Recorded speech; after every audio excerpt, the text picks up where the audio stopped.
All right, welcome aboard, everyone. Charles Moscowitz here. Michael D. Shaw is my guest. Always a pleasure. Thursdays. Thank you, Always a Mike. pleasure. This is Indeed, going to be the brightest spot of my day, Chuck. mine too. I mean, it's there's nothing like doing a great live stream and having an important and in-depth and hopefully entertaining conversation. I wanted to get into something a little bit out of what I usually do today, based on my research right now for my book, which is Social Analysis and Social Theory, Red Pilled Social Theory, I'm calling it, because you gave me the idea, by the way. That's the working title. And it's basically notes from my classes in sociology, and articles and essays I've had to write for my classes, which I'm turning them into chapters. I'm taking the summer off from the class, so now I'm going through a lot of the notes and I'm just compiling them and I'm putting it into book form, and it's coming along very well. But I have gotten into, or I'm beginning to get into, a topic that I think is inevitable and critical for any social theorist who looks at what sociology is, which is a combination of history, society, and psychology. Right. You look at the history of something and how we got here. You look at the society of where we are today, and you look at the psychology of the individual in society. And in order to do that, we have to talk about Jesus of Nazareth. There's no way around it. We have to discuss Jesus. It's inevitable. The greatest Jew of all time. The greatest man of all time. The most important and significant man in history.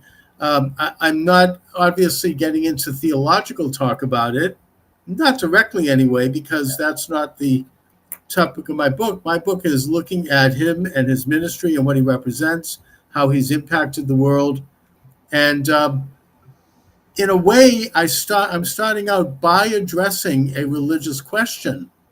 And I got this from a quote from Alan Watts. He was a New Age. Oh, yeah. Yeah, right. He wrote a book about Buddhism and Zen. He was very big in the 60s. Well, he was New Age before that term even existed, I think. Yeah, interesting man. I mean, I don't take from it the same thing he does, but he was an interesting thinker. And he wrote, Jesus Christ knew he was God. Now, this again is a Buddhist. So he goes on to say, so wake up and find out eventually who you really are. In our culture, of course, they'll say you're crazy and you're blasphemous, and they'll either put you in jail or in a nut house, which is pretty much the same thing. However, if you wake up, they don't crucify you anymore. If you wake up in India and tell your friends and relations, my goodness, I've just discovered that I am God, they'll laugh and say, oh, congratulations, at last you found out. Now, right. He's getting into something that I think is very interesting here, in that whether or not Jesus was what Christians, followers say he was, Son of God, all of that, which is important theologically for Christians, he obviously did say, and I take the testimony pretty much at face value. I mean, I'm not one of these people who's saying, well, other people made this up. I do think that he existed and that he basically did have a message, and that he did go around and say, I'm God, or I'm Son of God, or whatever. And in a sense, if we look at that from a secular standpoint, he was tapping into his own agency as a man and as a person. He was realizing that there is a divine aspect to all of us. Now, I don't view it as Alan Watts may view it, in that I think that it has to be tempered by the moral and ethical realities and precepts of the Torah, which I think Jesus totally did, by the way. But the point is that we all ought to wake up to our agency as individuals under God, that only God is sovereign ultimately, that we give limited sovereignty to our fellow organizations to keep things organized, like governments, but that all of it answers to the ultimate sovereign God. And that if we wake up to that element in ourselves, then we're going to discover our own power. Now, crazy people might think, oh, I can rewrite the universe. Those people are called communists. But if we wake up and realize that we can know God and we can know truths, which is what Jesus did, I think, then we're going to become powerful, and we're going to piss off the government like Jesus did, to the point where they ended up, executing him. And the truth will set you free, but it may also get you in trouble.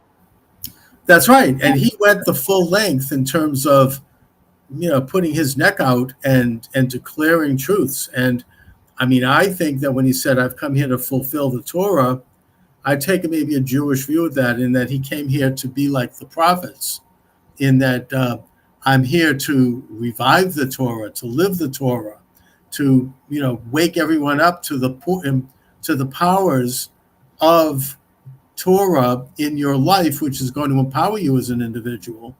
Now, Christians think, well, he was saying that he fulfilled the Torah because he's God, and I respect that. But the point is that I think that from a sociological standpoint, we can look at that influence of the one man, the one individual who stood up and realized his own life, his own potential, his own purpose, his own task in this world. And that's a great threat to those who are trying to subvert that, and it has remained so. And it's one of the powers of his ministry, and it's affected the entire world, both believers and non-believers. The second thing I'm taking out of it is that when there's a speech by William Jennings Bryan in the Scopes trial, in the conclusion of the Scopes trial, which I came across when I wrote my book about Darwin, where he talks about Darwinism as an assault on Christianity, which it is and was. Yeah. Oh, absolutely. And the consequences of science without morality, without understanding it in a context, the abstract context of what, the supernatural and what could be, and that there are immutable laws that are not manipulable. But the important thing he brings up in that speech, to me also, all of it's important, is that he has Jesus standing in front of the mighty, powerful force of the secular Roman Empire as represented by Pontius Pilate. And Pilate asks him, where do you derive who the hell are you? Where do you derive your rights? Who do you think you are? And Jesus responded by saying, I answer to a higher authority, not the secular power of the mighty gun-backed Roman Empire, or whatever they used back then. And it was after that statement that he was immediately crucified within a half an hour of making that statement.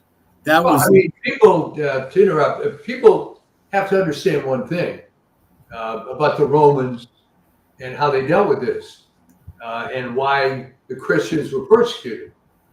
As you can imagine, when the Romans took over all this territory, there were any number of crazy sects and religions and God knows what going on.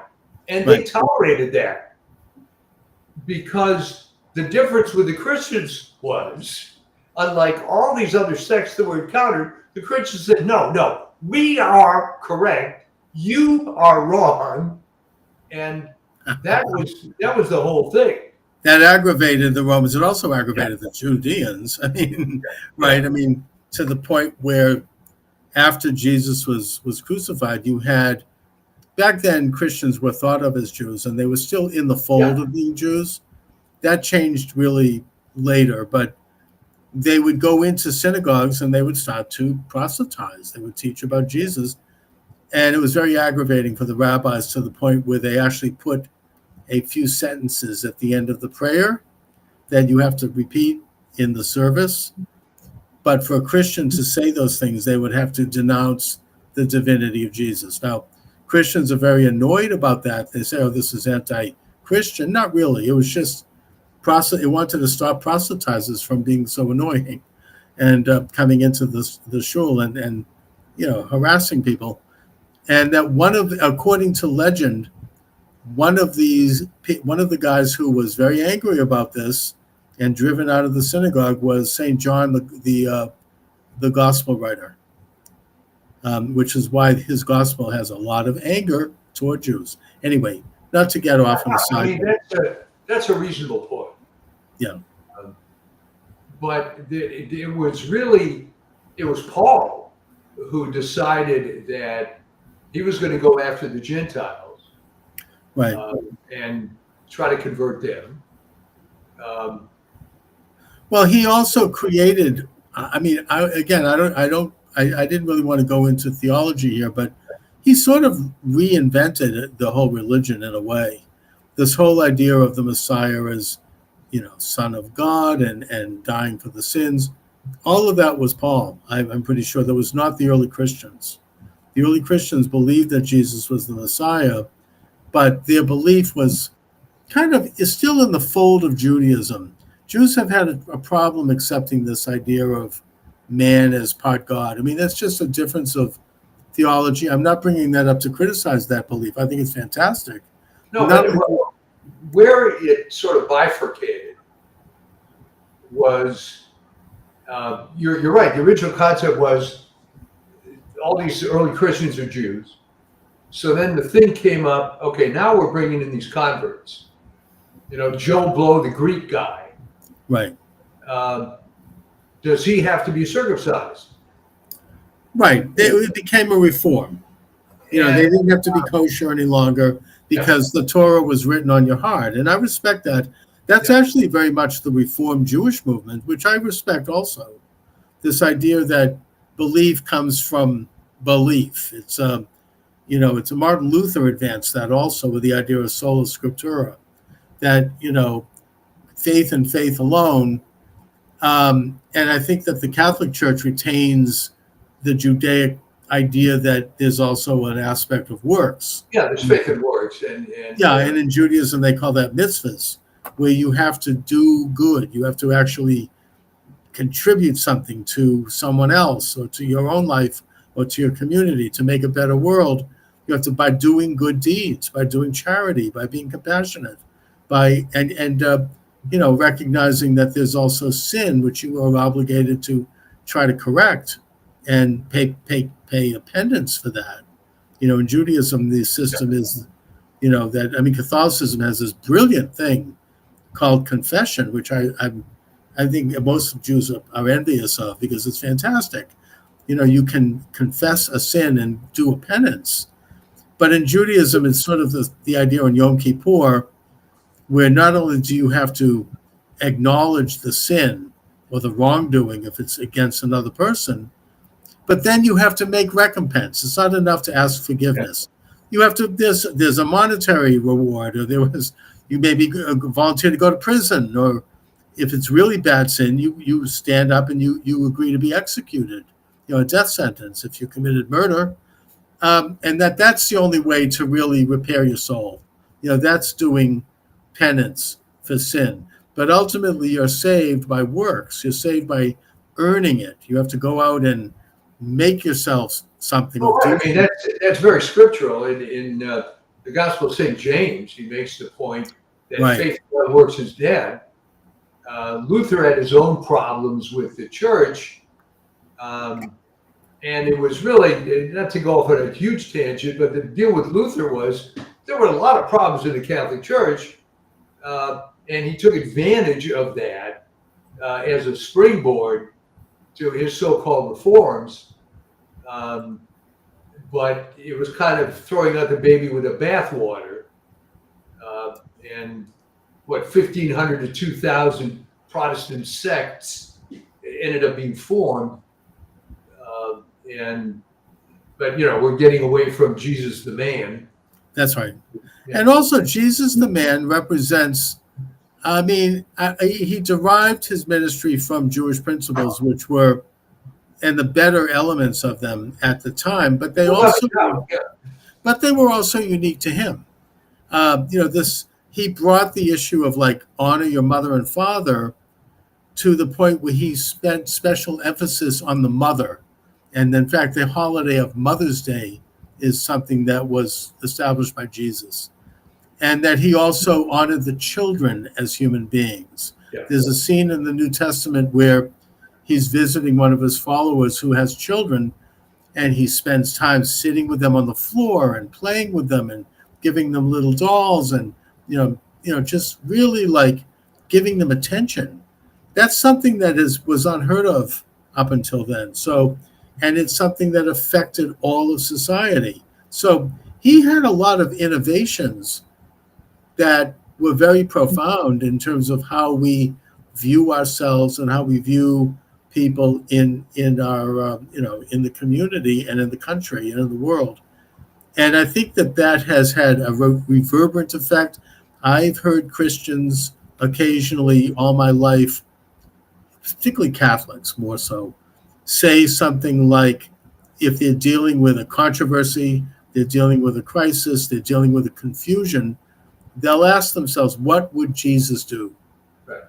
It's sort of like, I don't know, like an idealized father figure, that to me is a great way to control, to manage your life. I mean, you have something outside of yourself that you ask, what would they do? Because they have a certain wisdom that you assume is perfect, and you then can measure yourself by it, and it helps you. It creates a standard. It's almost very mathematical. I mean, this is something that, this and this adds up to that, and it gives you something you can measure yourself against and think through more likely the particular problem and come up with a solution. So, to my way of thinking, that's had a profound effect on life, on the individual. Well, that's right. The other thing to keep in mind is that by the church creating this concept of saints, which we can, I guess, view as people that we're pretty sure have gone to heaven. Yeah. If you look at the biographies of these saints, they're all the way across the board. I mean, there are people that what you would call very pious and holy and didn't do anything other than stay in a convent, like a Teresa of Lisieux. But there's also people like Mother Cabrini, who was kind of a hard ass and got stuff done and went out there and fought the system. So there's more than one pathway, right, to achieve this. Maybe the saint, in a way, is somebody who was able to break out of the, I don't know, the hologram, the sort of the, the shell that we all live in, and do something extraordinary to really make a difference. And I mean, I suppose St. Augustine is one of those, because he was, when he was pagan, he was a sinner, he was involved with all kinds of vice. And then when he became Christian, he was able to, break out of it in a way that also brought wisdom, because he had been there before. Yeah. And that, he understood it. And there's one quote from him. I can't exactly remember what it is, but he was talking to this very, very corrupt king who was involved. And he said, look, your slave is freer than you, because your slave, you live with 1,000 vices and your slave has only one. That's slavery. Yeah. And I don't remember the exact quote, but it's an interesting idea that the saint is somebody who's able to overcome something within themselves or something going on outside of them and actually affect the change, right? I mean, well, there's many. That's the point. There's many pathways to sainthood. We are, well, I mean, people have their preferences here. That, well, we like this guy because he was a fighter and he accomplished this whole laundry list of things. Then you have people like Padre Pio of Italy, who was essentially a parish priest, very holy guy, suffered the stigmata for many years of his life, which is no fun, I'm sure, to be bleeding all the time or whatever. But he had a far different path from an Augustine, and they somehow achieved it. And I guess the way to understand being saved in the Catholic tradition is, as it was explained to me a long time ago, right. If you want to commit suicide and you jump off the Golden Gate Bridge and you repent before you hit the water, considering that the life of your soul is infinite so that, well, all right, so 99+% of your life you screwed up, but you were able to make that change at the very last second. You'll have to spend a little bit of time in purgatory, maybe, but um, it so it ends up being a good system. Now, the Protestants will argue, well, Jesus never talked about that, and purgatory isn't in Scripture, and so you get into these controversies.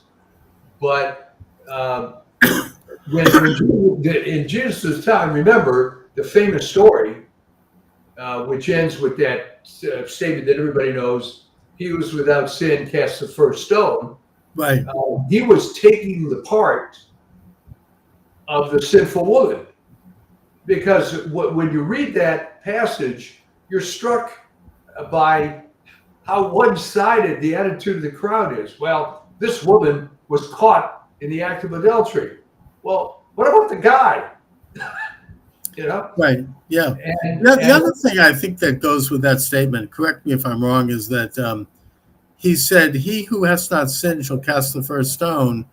And now he says to the woman, "Now go forth and sin no more." no more. Yes. So it wasn't like he was saying you weren't sinning.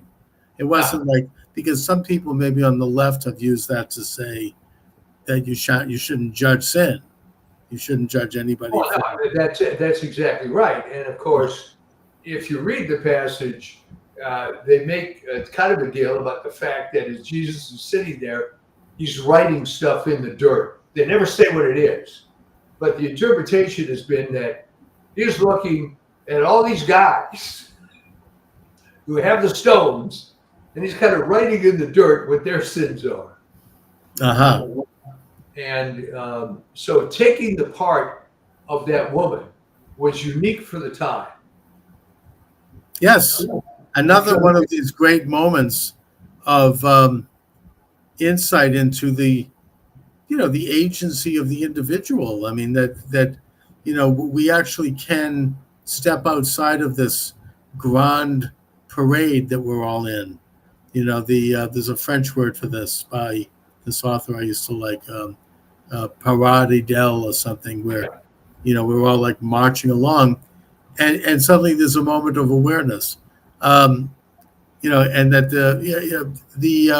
another saint that I think of is Bartolomeo de las Casas of Mexico. He, who by the way, his father was Jewish. Putting that aside, he basically figured out a formula by which he was able to effect the largest conversion of an entire people from one religion to another, in this case, Mexicans to Catholicism. And it happened almost instantaneously. It happened like within a day or two, where the entire country became Catholic. And, there was some formula he used with the Virgin of Guadalupe, and there's, whatever it was, but the point is that he was able to sort of pierce some kind of a veil. I mean, he was able to hook into some greater power. In a way, it's sort of what Alan Watts is talking about. He was able to play the role of Jesus, for that moment, or God, and tap into something greater in terms of his agency that led him to think about this and figure out what to do. And he was able to pull it off. So that's very threatening. And that's what I think why Jesus was one of the big reasons why he was executed by the Romans. He was like, I don't answer to your man-made authority. Ultimately, I want to cooperate with you when it's moral, when you're okay. But if you're going to violate the rule, the logos, as the Greeks call it, and violate nature and violate basic rights, I am going to not answer to that. I'm going to answer to God. And that's why he was executed immediately. And that's what we're dealing with, all of us. We all are like, that's why Jesus inspires everyone. That's what William Jennings Bryan said in his speech, that he's inspired every generation ever since, Christian and non, because Well, he's we still can argue, though, individual. that maybe not enough. I mean, Well, sure, most to people aren't use woken the up. example of the COVID disaster, Yes. how many people knew that were in power that this was terrible, all this death was happening, and the vaccines were bad, and all the rest, but they kind of, went along to get along, right? Well, And they even actually were now, part of the conspiracy. yeah, I'm thinking about that. At the time when it was just being introduced, I saw an interview with the left-wing governor of Illinois, was it Pritzker? yeah. And the interviewer asked him, he said, "Is the city of Chicago going to shut down?" No. And he's like, "Of course not. Nothing is going to shut down. We're going to function. People need to just make sure they wash their hands and, don't go into crowds and just take normal precautions. But no, we're not going to shut down." But of course, within a week of that statement, they did completely. That's right. The point is that somebody either got to him and said, "Hey, fall into line," or somebody told him about what was really going on, because he's the ultimate example of an insider. He's him and his family are among the richest family in the country. The sister is on the board of directors of Harvard, and she's the one pushing. She got Claudine Gay appointed, and she's pushing the whole woke DEI. Well, isn't it amazing that the people that didn't actually make the money, that was all inherited Oh, wealth. they all inherited from their grandfather. And then the Yeah. other brother, or sister, maybe we should say, is the national leader of sex change. I mean, he's now Yeah. calls himself a woman, and he is using his money power to punish and award politicians on the left and Democrats who promote that agenda. That's his whole life. Well, And this then, is interesting because where is your contemporary Jesus figure that's attacking Caesar? He doesn't seem to exist right now. right. And I think we need not necessarily a theological guy, but No. someone that has the cojones to take on the system. I mean, imagine that, and you read these stories all the time, that somebody wears a T-shirt saying there's two sexes and they'll get kicked out of school or whatever it is, as Right. if it's controversial. So, all in the name of some false piety that you should respect the other side or whatever the heck it is. And this was not Jesus, right? If you read the Gospels, he spends at least 1/3 of his time calling people names, condemning them. So this idea that he's some Galilean Right. bellboy that's going to do your Well, that's bidding. what the establishment tried. That's how they coped with Jesus. Yeah. They I don't know. I wouldn't want to say that they feminized him a little bit, but they basically pulled some of the actual, vigorous, leadership and the messages, but they didn't get it all out. I mean, it's still there, and it's just a matter of thinking for yourself and looking at it with your own eyes and realizing But you have to what be he honest. represented and who I he mean, was. how many times have you watched? I mean, I'm mentioning the site whatever, but there's many like that where they'll interview these OnlyFans girls who proclaim they're Christian, right? So when they're confronted with, well, how does this comport with Christian values? Well, I could be forgiven. Well, yeah, but it's not to give you a license. Yeah, that doesn't mean you go out and sin, or you've sinned no more, like Yeah. Jesus said to the prostitute. Yeah, He wasn't saying, get that far.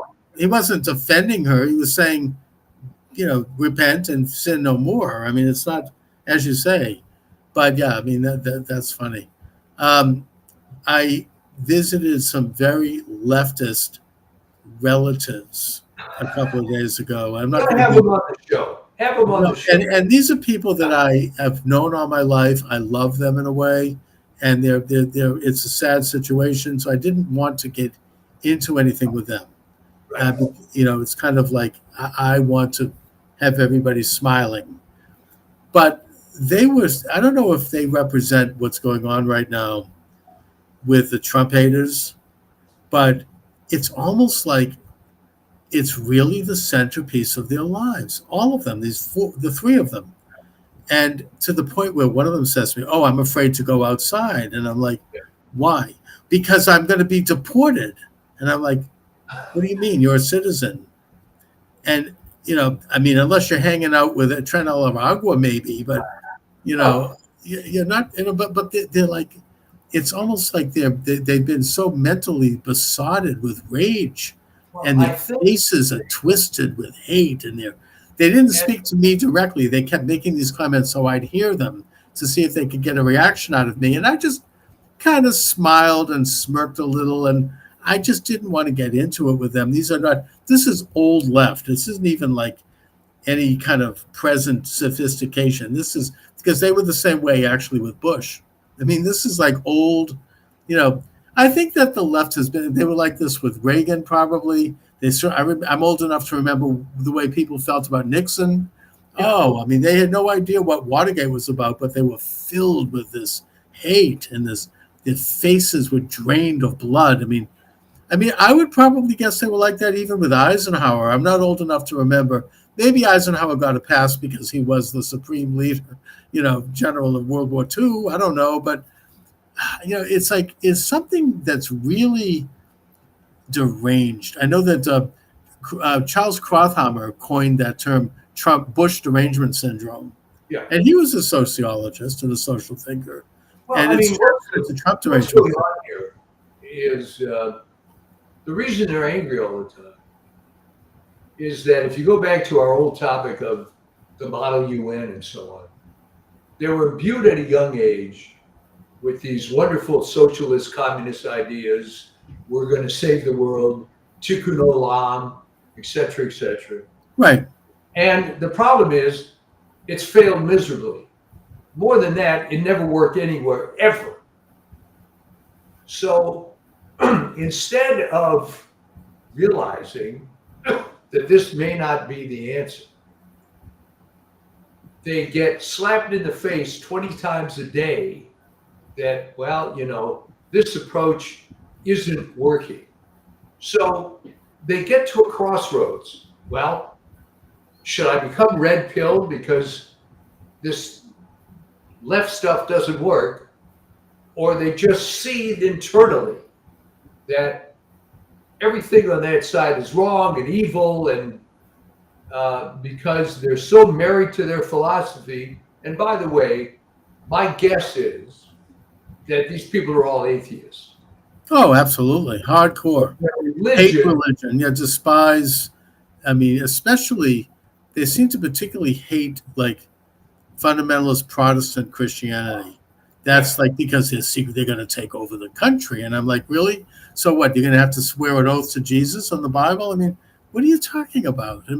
No, because you say that they hate the evangelicals more because even they know that Catholics are the original church, they acknowledge the intellectual tradition of the Catholic Church. And since they identify as people of the book, they can't completely condemn it. Right. Okay. That's fair. But it's too bad because they're so imbued. Well, all right. If you look at a guy like Paul Offit, who's the world's number one game boy for vaccines, yeah, it just isn't possible in his brain that any vaccine could ever be harmful for any reason, right? Although I think he changed a little bit. He didn't come out and criticize the COVID vaccine. Look, I'm on TikTok. Sorry, TikTok. I hope they don't shut me down for that. Okay. What happened was he modified his position a little bit when all these boosters were coming out every other week. And even he was saying, look, this is ridiculous. Right. You can't keep expecting people to get boosters against every single mutant that's going to come out forever.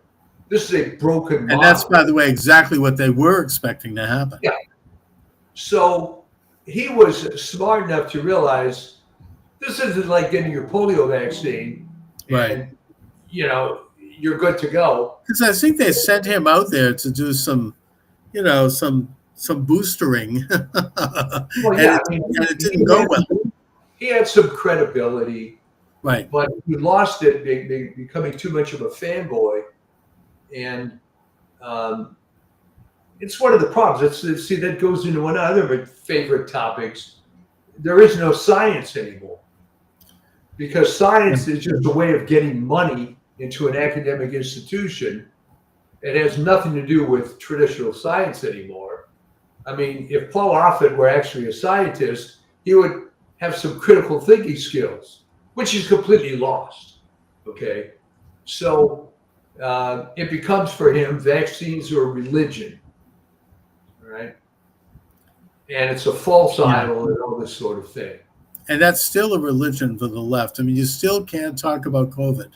That they're not going to be able to back. That thing is going to be.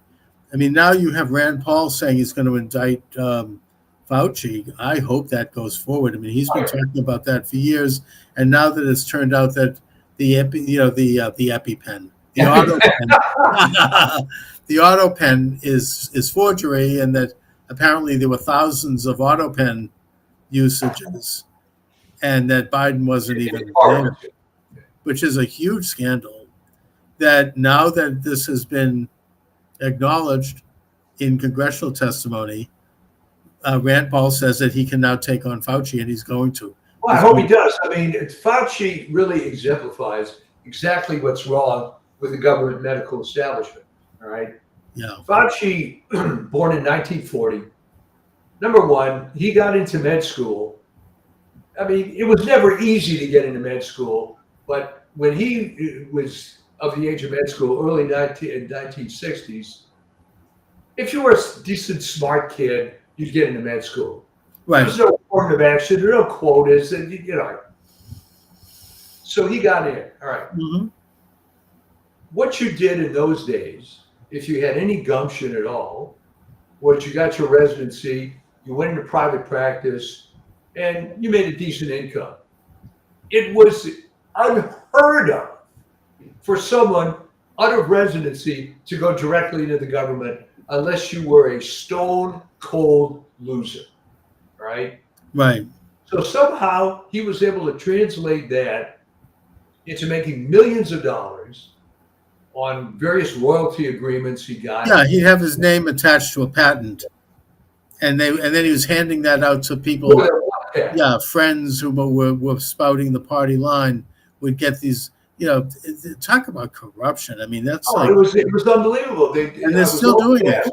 I was always asked at the time when I was writing for Health News Digest, how did this guy get so powerful? Well, if I had $600 million to give away, I'd make a lot of friends, wouldn't I? Yeah, exactly. I mean, it's what it comes down to. And so he could have done the right thing, but he never did. And what makes it absolutely unforgivable that he had a job after the 1980s was the way he screwed up AIDS. I mean, that was a travesty itself. Responsible for more deaths from AIDS than AIDS itself. Yeah. Yeah, very, very bad. And I don't know how he was able to slip by that one. Where's the gay community? Aren't they saying anything about this? They're like so in the tank. Well, that was very funny. Tragic is the word. All right. They hated him until he was somehow able to convince them that AZT was going to be a cure. So then they were all pro-Tony. Right. Until they found out a few years later that AZT was killing them. But I didn't hear a peep out of them during COVID when he was held up as the god of science. I mean, I am science, he says on national television. I never heard anyone make a single whimper of protest. Well, I mean, this is why, and I've mentioned this a couple of times, my number one article on Substack in terms of views was comparing Fauci and Mengele. Yes. It actually comes across a lot better. Mengele comes across as more humane. Yeah. Well, you can argue. I mean, the main point was, obviously Mengele was no saint. First of Right, of all, course. he was a much more qualified doctor than Fauci, but that's beside the Yeah, point. right. No, he's actually out in the field doing medicine. And the experiments that he was doing were quote unquote justified by the fact that they had legitimate, in most cases, military applications in Right. a sense, what happens to people in these extreme conditions and so on. Sure. There were Yeah. barbaric experiments, but it wasn't a case of like Fauci did with orphans, giving them these experimental vaccines, putting them in a mass grave. I mean, Yeah, he took. This is according to RFK Jr.'s book, The yeah, Real Anthony Fauci, where he shows that he was picking up, homeless young people off the yeah, streets of New York, most of whom, by the way, were minorities, Hispanic and black, and they were shooting them up with massive doses of, I don't know what kind of a drug, but it led to deaths. And there's an unmarked grave in somewhere in upstate New York yeah, that's that correct. that RFK uncovers. Nothing said about that. I mean, can you imagine? That's exactly what the Nazis were doing. Worse, in a way. I mean, in terms of the scale of it. And of course, there were other things. I mean, this isn't, the establishment during the 60s with their LSD experiments on people, and Jolly West, Jolion West with his stuff, the CIA, and, mind control. I mean, it's all a big subject, but it's very amoral. It's very, it's kind of very under the radar. And if I don't know if Rand Paul puts him under oath, and maybe we finally get to the truth, that Well, could I land. certainly hope so. I mean, of course, the clock is ticking on that guy, in that he's already 85 years old. Yeah. Um, Well, that's just like with Biden, with they're bringing people in to testify about his mental acuity, and they're just pleading the fifth on every little piece. I think they're just hopefully dribbling the ball and hoping that he dies, and yeah, in which case it'll then be too unfashionable to get into it, and it'll be, oh well, it would be too macabre. How could you do this? And well, it's that's the old the story. strategy. Yeah. There's always been the concept in the U.S. government, uh, especially in modern times, uh, that you can't handle the truth. Um, And that's, so, I mean, it certainly is continuing. We talked about Epstein. I don't know if I really want to go into that, but it's very disappointing that those names aren't being released, and that we can't find out who the pedophiles are. well, We've been as talking I about this for so understand, long. one of the complicating factors is there's a number of confidentiality agreements in place. Okay. Let's say there's a list of 20, 30 people, whatever it is. If I'm going to indict somebody has to drop the dime on them, and he could be another offender, albeit not as bad. So you get into this intertwined stuff with all these bad guys. I mean, what's the greatest example of this? Sandoval Gravano. Well, relative to the people he was ratting on, yeah, he killed 19 people, but they were bad guys, so what the hell? So we were able to, and now he's reformed. He's got a very popular podcast. He's kind of entertaining to listen to. Yeah. But he was not a good guy. No. So, I think that's what happens. That you're going to have to use. You're not going to get confidential informants who are choir boys, right? And I think Right. there's a lot of that going on in the background, besides the fact that there may be powerful figures who are being protected. I think that it's an open conspiracy involving both Democrats and Republicans, everybody, because the people that are on that list are big, fat donors to Yeah. both sides, and they're powerful insiders. Probably people. I mean, obviously, like Bill Gates. I mean, that's kind of known. That's why his wife divorced him. She said he would not stop hanging out with Jeffrey Epstein, and that Jeffrey Epstein was so sinister and such a creep that she's like, that's it. I'm not. I mean, we kind of already know.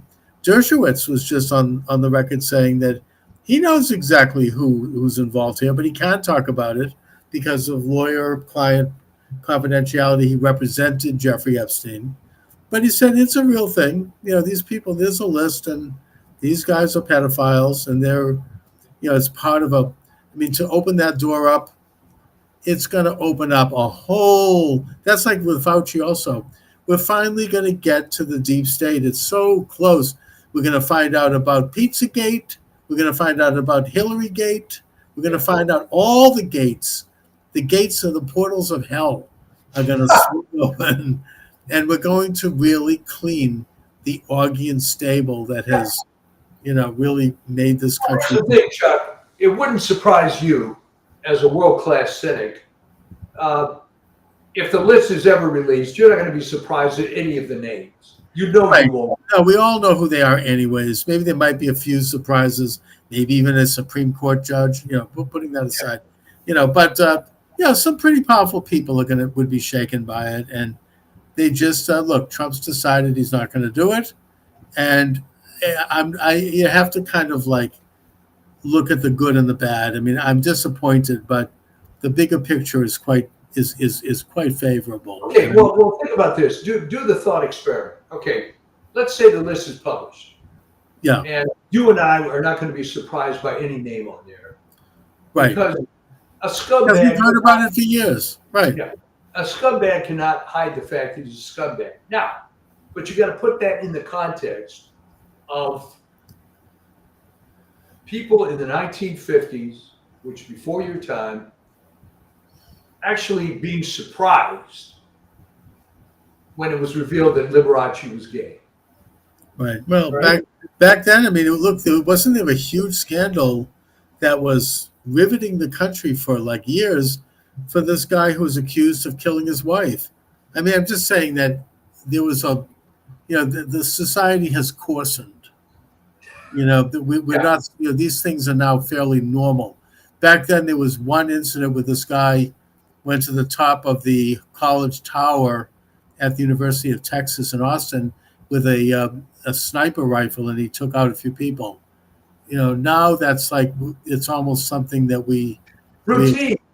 Yeah. So I mean, and that was big news for like a year. It was a white. Okay, but consider what would happen. Okay, the list gets released. Right. Now the news cycle is now dominated with this. I don't know that it's so much that it's going to upset people per se, as it's kind of like, remember Watergate? A relatively small thing becomes this huge overriding situation for nearly a year or more. Right. It distracted the whole, it hobbled the country, which is why they did it. It stopped Nixon, who had a huge mandate to govern the second term. He had in place all these incredible plans. Oh, I just lost my access to I wonder what I said. Twitter, TikTok has just shut me down. Yeah. Who, TikTok? Yeah, TikTok. F them. So much for them. So I think that the decision, and I think it's going to come out anyway. But the idea is, do you want to create another potentially worse than Watergate diversion? And no, I know what you mean, and that's what Trump said. He goes, "We're talking. Here he is doing these really pretty powerful things, and we're not going to get perfection, But if you look at the sum total, he's getting a lot done. It's extraordinary. So yeah, fine, I get that. It's disappointing, but we can't. It did happen a while ago. Justice will be done for these people in the bigger picture. And by the way, the other way to look at it is he may be starving out the left-wing media. Okay, again, the list comes out. It's going to be 24/7 on CNN and MSNBC, right? So if it doesn't come out, then and also Trump makes the point that it was probably something that was tampered with by Comey and by Obama and some of the same people that created the Steele dossier and the P tape and the perfect phone call impeachment and Mueller and all this crap. And then they'll find something, and they put stuff in there. After all, Comey's daughter was the chief prosecutor of Ghislaine Maxwell, and she's also of Epstein, and now she's doing Diddy. I mean, she knows everything. She got fired. She just was fired, thank goodness. But yeah, well, here's the interesting thing, and people don't like hearing this, but all right, her background is interesting. She was an associate at a law firm, all right? Who goes from being an associate at a law firm where you're going to have a track to become partner, unless you're a total moron? And there are some who are career associates. How would you go and give that up for a government job in the Justice Department? What kind of loser are you going to be to do well, that? she knows there's going to be a big paycheck down the road. Yeah.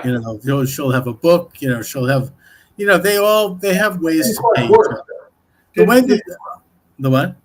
It didn't quite work for her, though. No, it didn't work for her ultimately because things blew up. And I think that Comey himself didn't help matters with his, his sand discovery in the beach.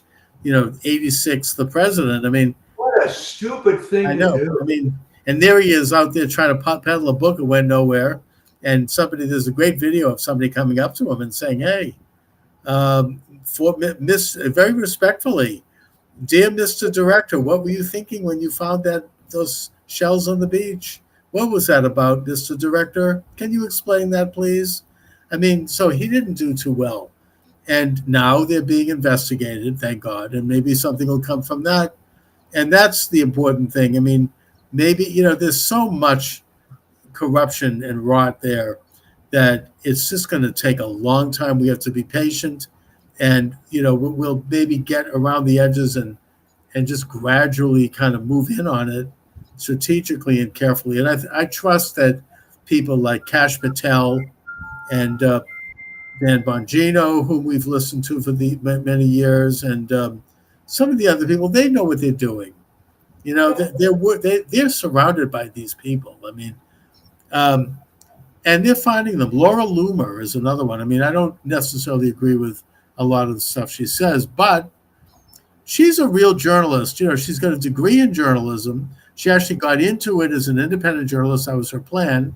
And she's uncovering some of these really rotten, moles inside the Trump administration. And they're getting fired. And Trump meets with her and listens to her. Even today, they found this guy who had been involved in setting Trump up for the National Archives to raid Mar-a-Lago and rummage through Melania's underwear drawer. This guy's still on the payroll. He's the one who suggested that they raid Trump, and that it's like, I saw him coming out of the White House with boxes. I'm just saying, these are bad, really, nasty, dangerous people. Well, you have to ask yourself, and maybe this is a little reductionist, why would you necessarily want to work for the government? Maybe you're some kind of do-gooder, and there are people like that I've met. Most of the people I've met in the government, I dealt with the government for almost 40 years, are careerists, okay? Right. Come in, keep your nose clean, don't screw up too much. You'll get up to GS 17, 18, whatever it is. You might get into senior executive service. You're going to make a lot more money than you could make in the private sector, given the ability that you have. And there's a small percentage of them that get in that think they're going to change the world in their demented view of that, whether it's a Tony Fauci or all these people in Department of Justice. Or like somebody like Fauci actually obviously figured out how to make it lucrative. But I think that there are people who have ideals and who want to, I think of RFK Jr. You think he needs this grief? You think he needs to have his cousin go on, television and call him a pedophile and have his family attacking him? I think he's a folk hero as far as I'm concerned. I mean, Well, he is. I mean, I think that part of him is doing this to get back at his family, which is treating him so poorly. right. And Maybe. if you look at those people, there's not, with all the kids that have come out of the Kennedy family, Yes. how many overachievers have there been?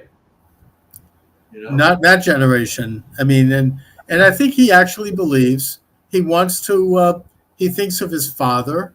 He thinks of bringing justice and his uncle. I think that he wants to basically do something to in his area of expertise, which is health law.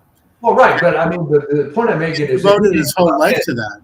he didn't come in as a career government bureaucrat. No, he's there not because to a cabinet position. But I'm talking about what some of causes these, yeah. if they graduate college, I'm going to work for the Department of Agriculture. Well, I mean, I think they're just trying to get a job, and that's look. Yeah. There are people that go in there and they do have ideals. I don't totally agree with you on this, and you'll find them at different I'm not levels. denying that, but I'm saying it's a lot fewer than you might think. Oh, I know, but they're the ones who actually do the work. The other ones are just taking some of the credit and they're trying to use it as a stepping stone. And I mean, Massachusetts is famous for that. But I mean, Trump himself, right? I mean, you have people like that who are doing. They're getting up in years, and they want to do something to give back to their society, to make a difference in the world. They don't need money or fame. Trump has all of that. He wants to do something.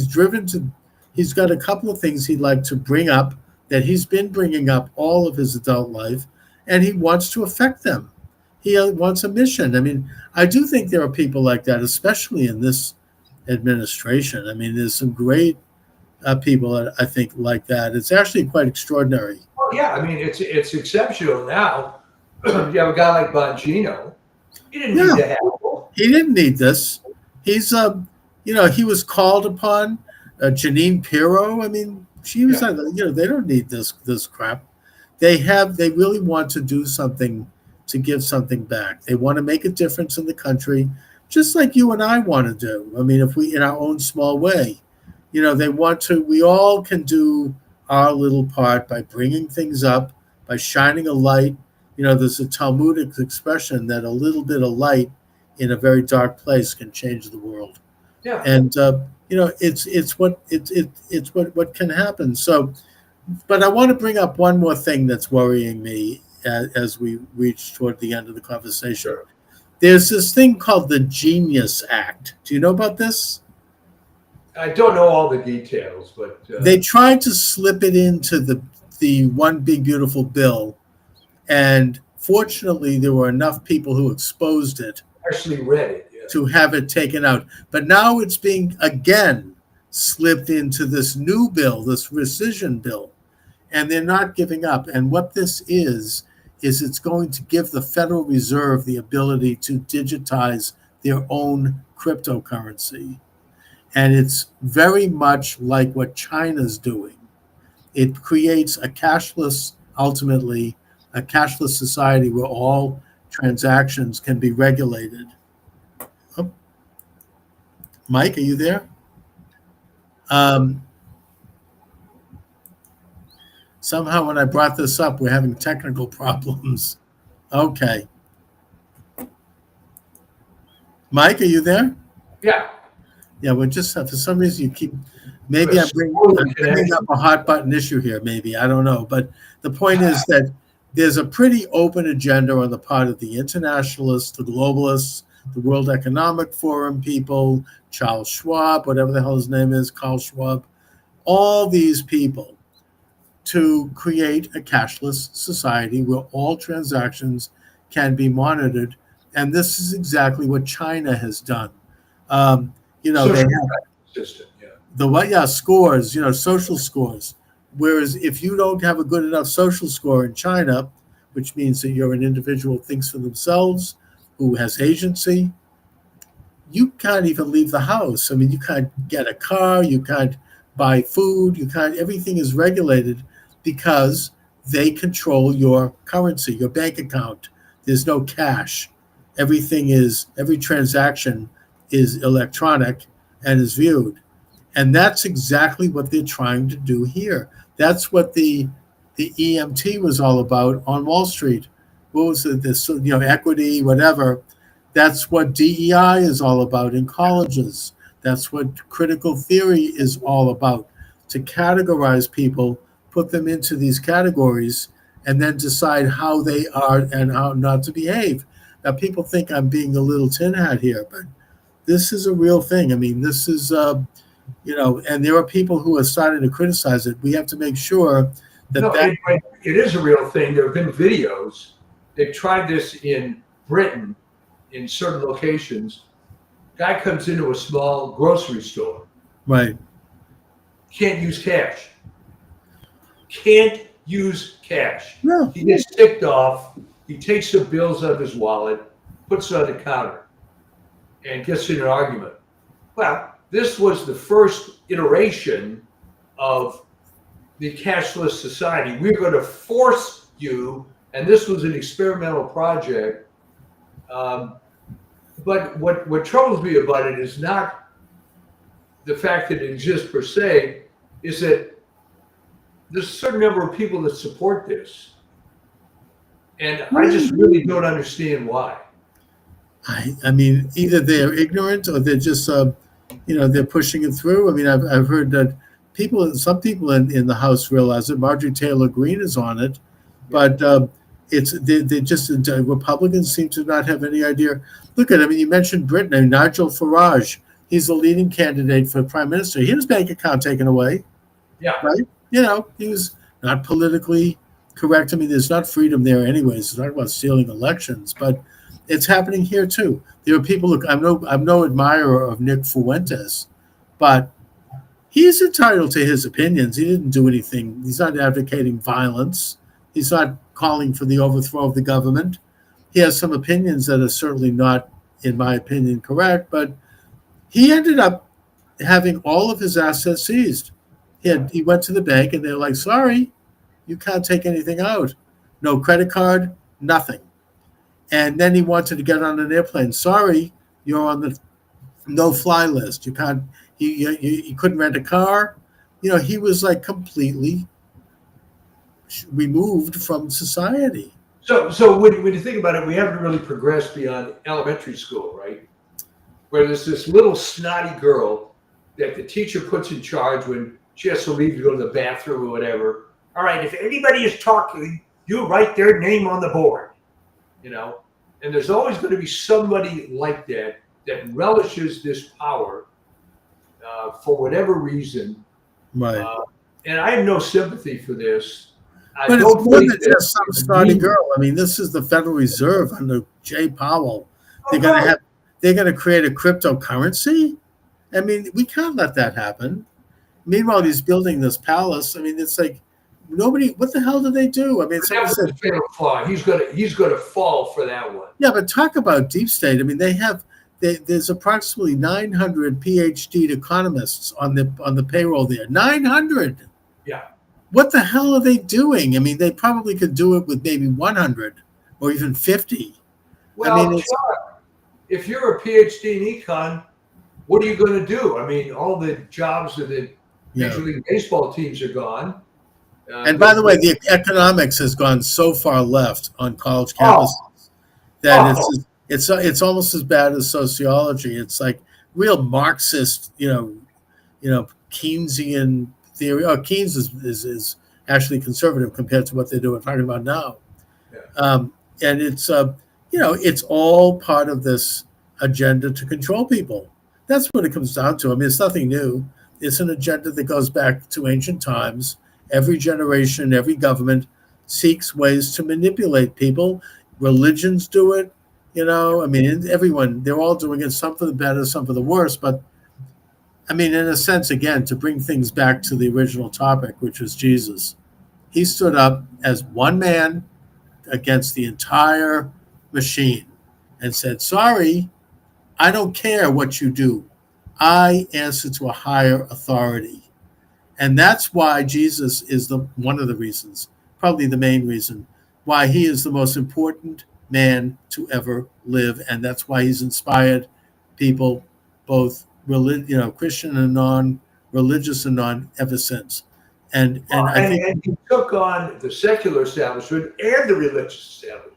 yeah, that's right. But which was corrupted back then. I mean, they were totally in the pocket of the Romans. I mean, this is since Herod. I mean, the Herodians and the high priests, they were the payroll of the Romans. They were the temple was used as a way to get money out of people so they could give it, so Pontius Pilate could send it back to Rome. I mean, and get favors. I mean, there was a very corrupt system, and it was very controlled. It's very similar to what's happened today. Yeah. Anyways, so Mike, what's anything coming up on your Substack? We got a couple of things in the works. Thankfully, it's been kind of busy at the company, so we've had I will tell you this: the tariff situation seems to be working because there's more of a backlog in U.S. Customs now than there has been for a while. Oh, it's working brilliantly.